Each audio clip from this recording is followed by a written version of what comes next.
What we're going to show you now is how to replace your switch inside of your Skee-Ball Premium. First thing to do would be to remove your power cord from the wall. Now that your game is pushed away and you see the back panel, 6 screws are there.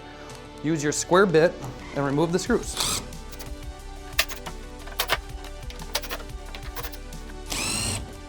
Now that the screws are removed, safely put them in a space because you're going to need them later.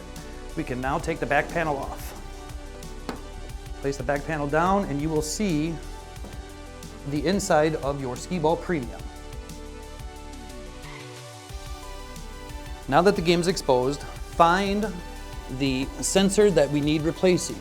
So in this case, it was the 40 hole, so we are going to go to the 40 sensor, remove the 2 screws,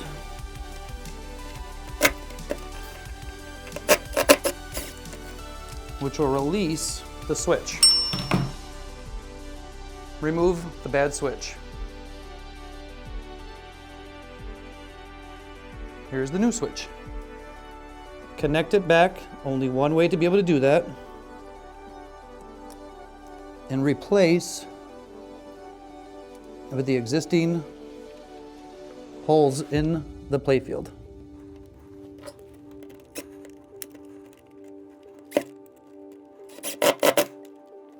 And the second screw.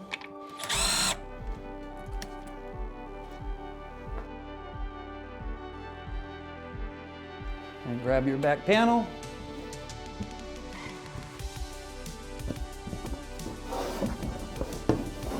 Slide it back in.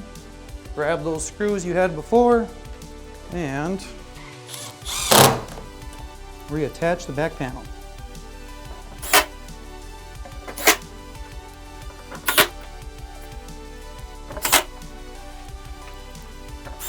You are finished and you have successfully replaced a mechanical switch on your Skee-Ball Premium. Thank you and have a wonderful tomorrow.